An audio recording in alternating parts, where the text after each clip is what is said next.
Hello student, आज हम सीखने के सिद्धांतों के बारे में चर्चा करेंगे कि बहुत ही इम्पोर्टेंट और बहुत ही महत्वपूर्ण विषय है ये, जो साइकोलॉजी का मनोविज्ञानी का प्रश्न विषय है और बहुत से प्रतियोगिता परीक्षा में पूछा जाता है।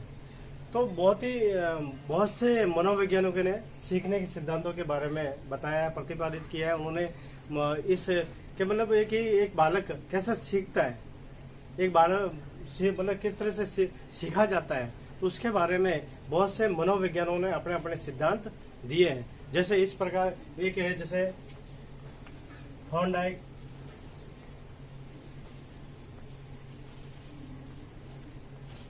का सीखने का सिद्धांत।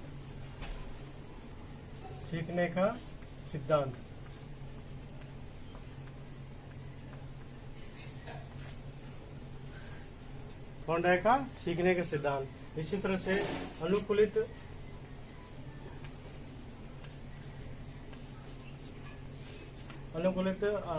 अनुक्रिया का सिद्धांत।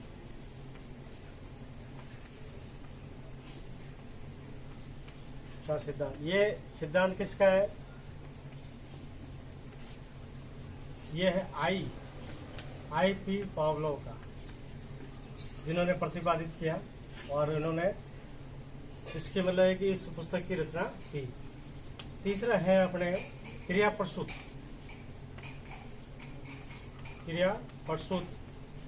का सिद्धांत।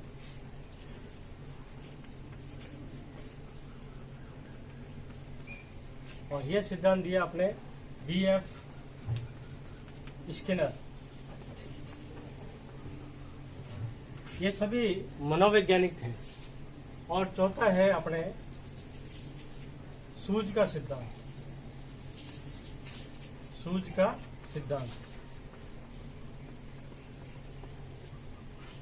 और ये अपने कोहलर मनोवैज्ञानिक ने दिया। तो ये मोस्ट इम्पोर्टेंट तो ये चार सिद्धांत है, और ऐसे बहुत से मनोवैज्ञानिकों ने अपने अपने सीखने के सिद्धांत दिए हैं। तो हम इन्हीं सिद्धांतों की चर्चा करेंगे। तो सर्वप्रथम हम थॉर्नडाइक का सीखने का सिद्धांत देखें, उसके बारे में जानेंगे कि उन्होंने सीखने के सिद्धांत में क्या दिया और किस तरह से उसकी मतलब कि अपने खोज की, उसकी परीक्षा की, और किस तरह से उन्होंने किस किस जानवर पर प्रयोग किया। तो हम थॉर्नडाइक का सीखने का सिद्धांत पढ़ते हैं।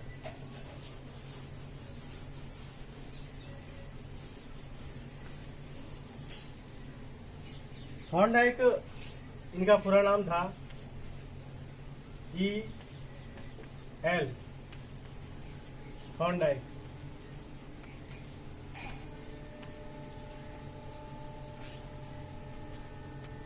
और ये अमेरिका के थे, अमेरिका के प्रसिद्ध मनोवैज्ञानिक थे।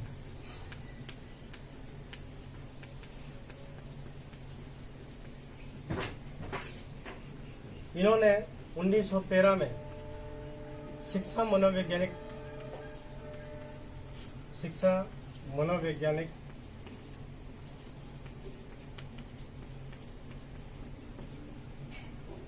यानी एजुकेशनल साइकोलॉजी पुस्तक की रचना की।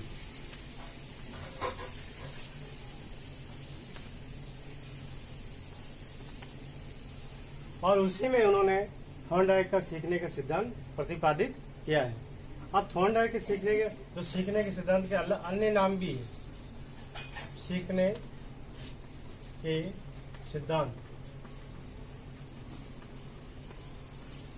के अन्य नाम, इनको अन्य नामों से भी जाना जाता है।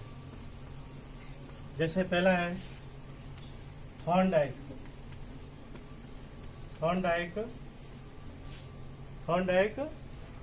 का संबंधवाद।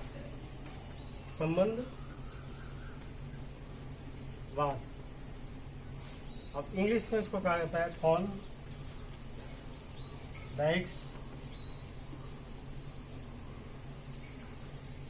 कनेक्शंस।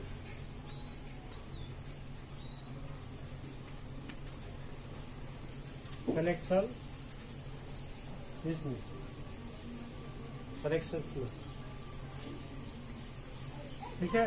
दूसरा अब इसका नाम है संबंध का सिद्धांत, संबंधवाद का सिद्धांत, संबंधवाद का सिद्धांत, जिसको अंग्रेजी में कहते हैं कनेक्शन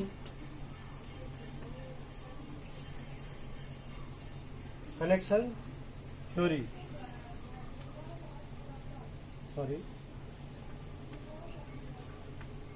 तीसरा है उद्दीपक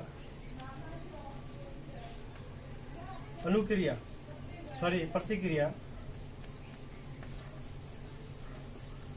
का सिद्धांत।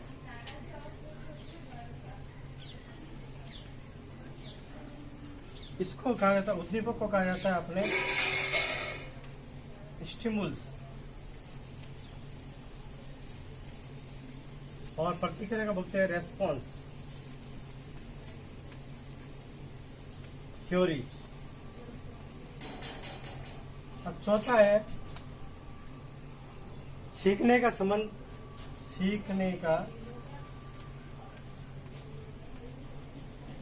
संबंध का सिद्धांत, संबंध का सिद्धांत। इसको कहा जाता है सीखने के सिद्धांत को बॉन्ड थ्योरी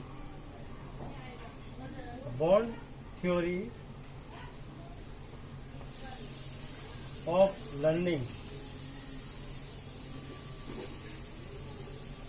और लास्ट है प्रयत्न व भूल का सिद्धांत।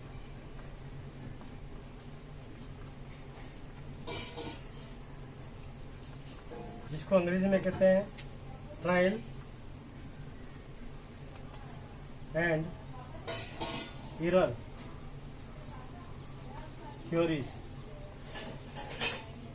तो अलग अलग नामों से जाना जाता है थॉर्नडाइक का संबंधवाद का सिद्धांत, उद्दीपक और अनुक्रिया का सिद्धांत, और सीखने के संबंध का सिद्धांत, और प्रयत्न व भूल का सिद्धांत, और भी अलग अन्य नामों से जाना जाता है, लेकिन ये फेमस और प्रसिद्ध नाम यही है।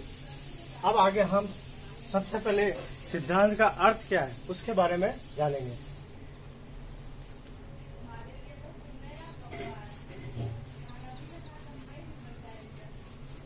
अब है जैसे सिद्धांत का अर्थ, थॉर्नडाइक के जो सीखने का जो सिद्धांत दिया है, उस सीखने का अर्थ क्या है, उसने मतलब सीखने के सिद्धांत में वो उसने खोज क्यों की।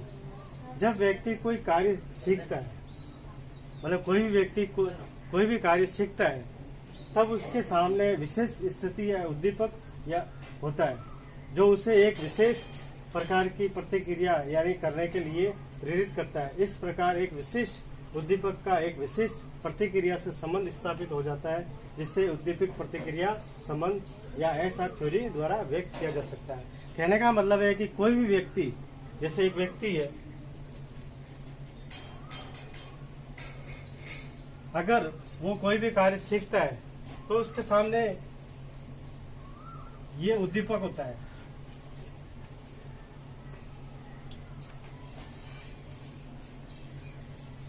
उद्दीपक है स्टिमुलस।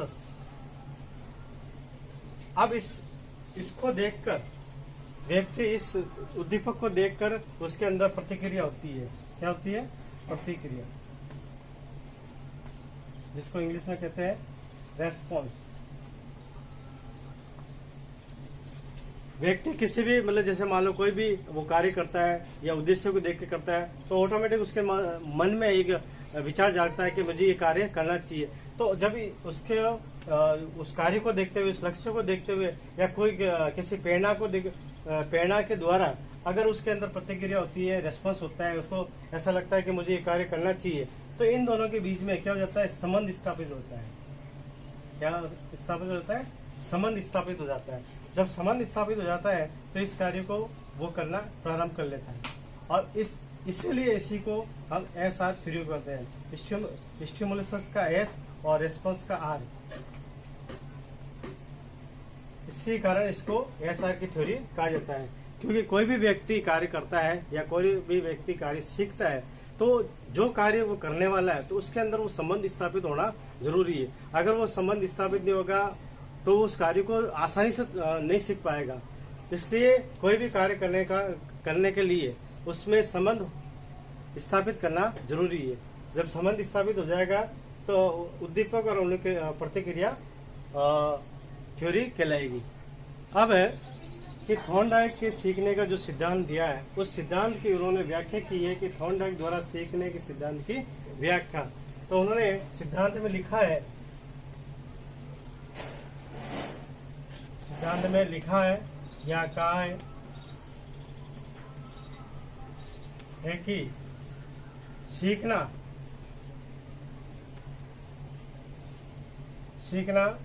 संबंध स्थापित करना है, संबंध स्थापित करना है। और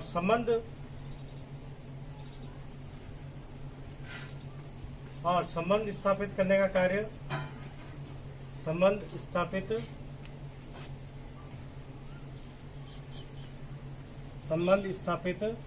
करने का कार्य, संबंध स्थापित करने का कार्य मनुष्य का मस्तिष्क करता है, मनुष्य का मस्तिष्क करता है।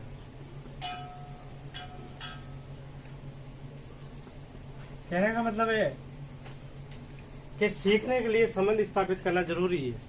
कोई भी कार्य, मैंने अभी बताया कि व्यक्ति कोई भी कार्य सीखता है तो उस कार्य में जो कार्य कर रहा है उसमें संबंध स्थापित करना जरूरी है। और संबंध स्थापित करने का कार्य कौन करता है? मनुष्य का मस्तिष्क करता है। मतलब मनुष्य का जो मस्तिष्क होता है सोचने समझने की जो क्षमता होती है इसके अंदर, तो उसका मस्तिष्क उसके अंदर मतलब कि संबंध स्थापित करता है। अब थॉर्नडाइक की धारणा है, थॉर्नडाइक की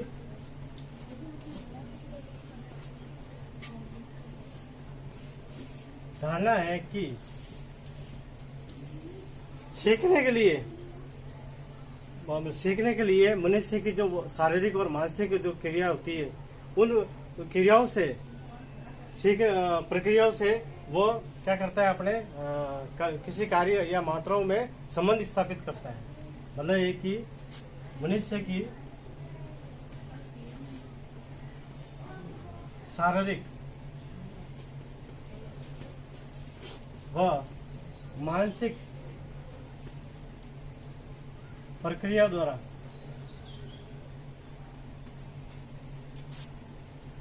द्वारा मात्राओं के साथ में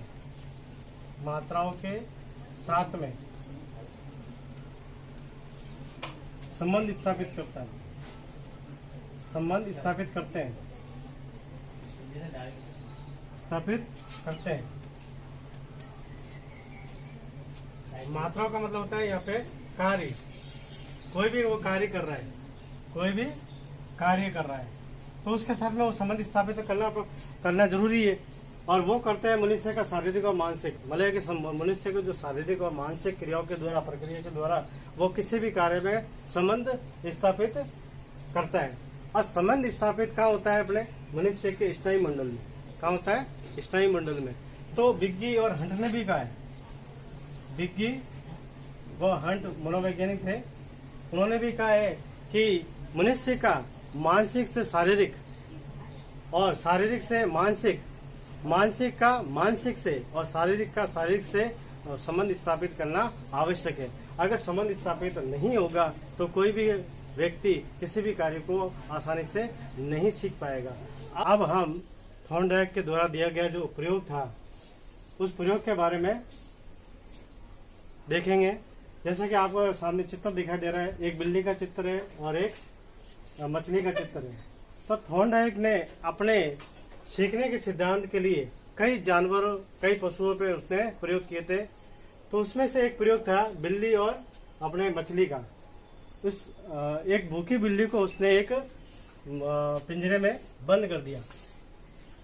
पिंजरे में बंद कर दिया था।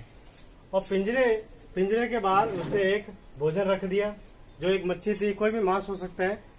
और पिंजरा इस टाइप का था कि उसके बाहर एक लॉक लगा दिया, लॉक खुल सकता था, मतलब एक खटका लगा दिया जो खुल सकता था।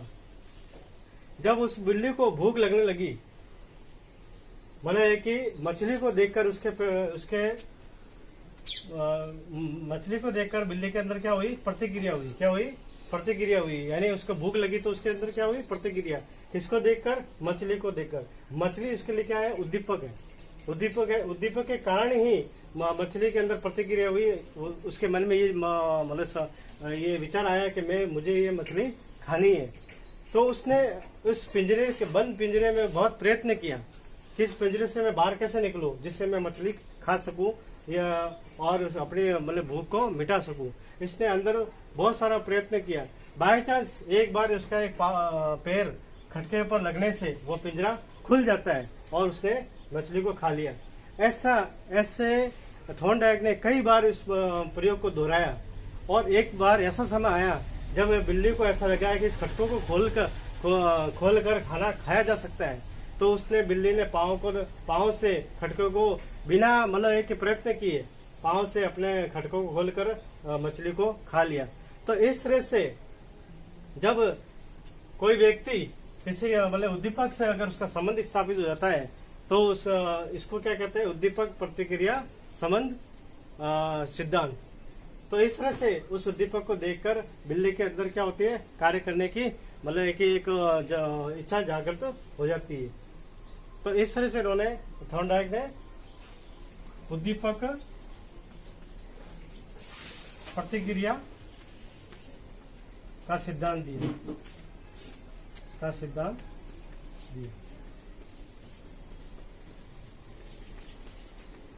जिसको इंग्लिश में स्टिमुलस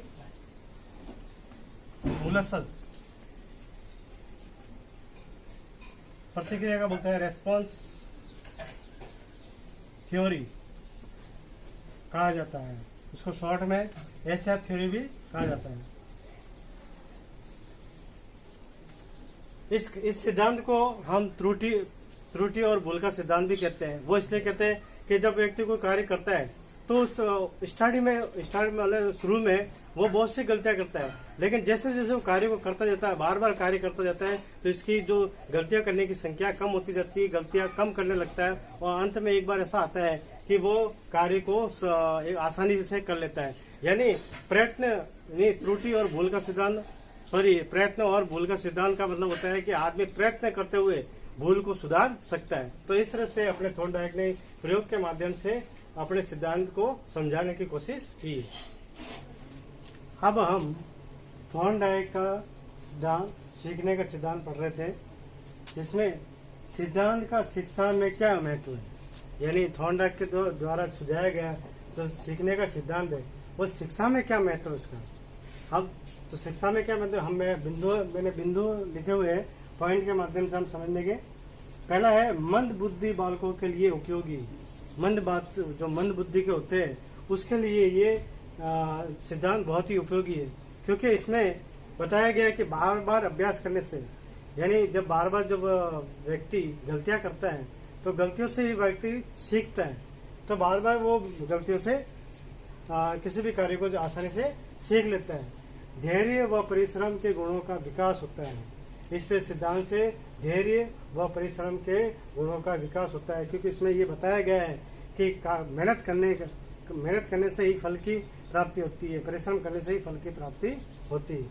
परिश्रम के प्रति आशा का संचार, यानी इस सिद्धांत से ये हमको मालूम होता है और ये शिक्षा मिलती है कि परिश्रम करने से ही फल की प्राप्ति होती है। तो सभी के बालक के मस्तिष्क में एक बात घर प्रवेश कर जाएगी कि परिश्रम करना ही चाहिए, परिश्रम करेंगे ही तो ही हमको फल की प्राप्ति होगी। इस सिद्धांत से कार्य की धारणा स्पष्ट हो जाती है, यानी सभी को अवगत हो गया है कि कार्य करने से ही फल की प्राप्ति होती है और बिना कार्य के कोई भी फल की प्राप्ति नहीं होती है। तो इस सिद्धांत से कार्य की धारणा स्पष्ट हो जाती है। अनुभवों के लाभ उठाने की क्षमता का विकास, जब एक व्यक्ति को सीखने के बाद में अनुभव होता है तो उसका लाभ कैसे उठाए, तो उसकी क्षमता का विकास हो जाता है। गणित, विज्ञान तथा समाजशास्त्र जैसे गंभीर चिंतन वाले विषयों को सीखने में सहायक, मतलब एक ही गणित विषय है, साइंस है, समाजशास्त्र है, ऐसे गंभीर विषयों को पढ़ने के लिए इस विधि का, इस सिद्धांत का होना आवश्यक है। यह सिद्धांत समस्या समाधान पर बल देता है। यानी इसमें देखा है कि भाई बिल्ली के सामने उद्दीपक क्या है, एक समस्या है, उसको वो भोजन प्राप्त नहीं हो रहा है, लेकिन उस समस्या से उसको कुछ सीखने को मिलता है, उससे समस्या को कैसे सुलझाया जाता है वो सीखने को मिला। तो यह सिद्धांत समस्या समाधान के पर बल देता है। लिखना पढ़ना सीखने में यह सिद्धांत उपयोगी है। अगर हमें कहते हैं कि बच्चा बिना पढ़े तो बोलना और सुनना तो जान लेता है, लेकिन पढ़ने के बाद ही लिखना और पढ़ना सीख सकता है, तो यह विधि इस सिद्धांत से लिखना पढ़ना सिखाना है, तो इस सिद्धांत को उपयोगी माना जाता है। अब आगे हम अब सिद्धांत के गुण, मतलब कि सिद्धांत के क्या गुण हैं। पहला गुण है कि यह सिद्धांत उद्दीपक और प्रतिक्रिया के संबंध सीखने का आधारभूत कारण मानता है। यानी उद्दीपक और प्रतिक्रिया के बीच में संबंध स्थापित करने का आधार मानता है। दूसरा है, यह सिद्धांत शिक्षण में प्रेरणा को विशेष महत्व देता है। यानी प्रेरणा के माध्यम से शिक्षण कराया जा सकता है, तो इसमें विशेष महत्व है। यह सिद्धांत प्रत्यक्ष, गत्यात्मक, ज्ञानात्मक और भावात्मक अंगों का पुंज है। यानी कोई एक जब चीज सीख ली जाती है, एक बालक कभी किसी विषय वस्तु के बारे में जान लेता है, तो उस विषय वस्तु के वो मतलब है कि जो अनुभव अर्जित किया है, जो चीज सीखी है, उस अनुभव से दूसरी चीज सीख सकता है, दूसरे विषय के बारे में जान सकता है, तो उसे हम गत्यात्मक, ज्ञानात्मक कह सकते हैं। उद्दीपक व प्रतिक्रिया में जितने अधिक संबंध स्थापित कर लेता है, उतने ही वह बुद्धिमान होगा। यानी उद्दीपकों और प्रतिक्रिया में जितना जल्दी अगर बालक संबंध स्थापित कर लेता है, उतने ही जल्दी वह बुद्धिमान होता जाता है। इस सिद्धांत के आधार पर थॉर्नडाइक ने सीखने के 3 नियम दिए: तत्परता का नियम, अभ्यास का नियम और प्रभाव का नियम। तत्परता का नियम होता है कि पढ़ने वाले की तत्परता कैसी है, वो कितना जल्दी सीखता है। जितना वो जल्दी सीखेगा उतना ही वो मतलब इसे अनुभव अर्जित करेगा। अभ्यास का होता है कि वो अभ्यास कितनी बार कर रहा है, किसी कार्य को सीखने के लिए अभ्यास कितनी बार क्या। कई बार क्या होता है कि जैसे कोई व्यक्ति कंप्यूटर सीखता है और वो जब तक वो कंप्यूटर चला रहा है जब तक तो वो सीख लेता है, लेकिन जब कंप्यूटर चलाना छोड़ देता है तो वो कंप्यूटर को भूल जाता है कैसे चलाया जाता है। तो क्योंकि उसने अभ्यास छोड़ दिया, अभ्यास करना छोड़ दिया, तो अभ्यास करते रहने से भी वो याद रहती है चीज। प्रभाव का नियम, प्रभाव का यानी व्यक्ति वही कार्य करेगा जो उसके जीवन के उपयोगी हो, उसके जीवन में कोई प्रभाव डालती हो, तो प्रभाव का नियम भी लागू होता है। अब आगे हम सिद्धांत के दोष पता करेंगे।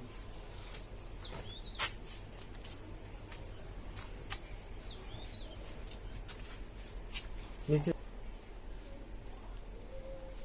अब हमारे थॉर्नडाइक सिद्धांत के दोष, यानी इसमें मतलब है कि अगर किसी सिद्धांत के मतलब किसी विषय में कोई अगर अच्छाई होती है तो दोष भी होते हैं, यानी अवगुण भी होते हैं। तो इसके क्या क्या दोष है? यह सिद्धांत व्यर्थ के प्रयत्नों पर बल देता है। यानी मतलब जरूरत से ज्यादा प्रयत्न करवाता है, प्रयत्न जरूरत से ज्यादा है और रिजल्ट बहुत कम है, यानी परिणाम बहुत कम है। यानी जरूरत से ज्यादा प्रयत्न पर बल देता है। यह सिद्धांत किसी क्रिया को सीखने की विधि बताता है, कारण नहीं। अब इसमें ये बताया कि कोई भी कार्य व्यक्ति करता है तो उसकी विधि बताई जा रही है, लेकिन वो व्यक्ति कार्य क्यों कर रहा है इसका कारण नहीं बताया गया है। तीसरा है, यह सीखने की क्रिया को यांत्रिक बना देता है। यानी एक यांत्रिक यानी यंत्र की तरह ये प्रक्रिया चल रही है कि वो उसको पिंजरे में बंद करेंगे, फिर इसके बाद में वो पाँव से दबाएगी, इसके बाद उसको क्या कहते हैं उद्दीपक यानी भोजन मिलेगा। तो एक यांत्रिक तरह से, यानी व्यक्ति के विवेक है, उसकी सोचने समझने की शक्ति है और शारीरिक है, मानसिक है, ये इन चीजों की अवहेलना की गई है। तो चौथा है, किसी कार्य को एक बार में सीखा जा सकता है, अतः बार बार अभ्यास करना व्यर्थ है।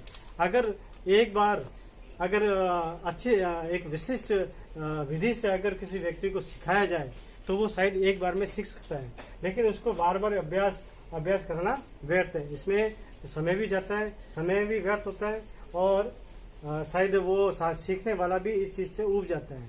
तो ये है इसके सिद्धांत के दोष। लेकिन फिर भी थॉर्नडाइक के सिद्धांत का आज भी इस सिद्धांत से अपने विद्यालय में इसका उपयोग होता है। इसकी शिक्षा में इसकी बहुत ही उपयोगिता है। अगले वीडियो में हम अगला सिद्धांत पढ़ेंगे। धन्यवाद।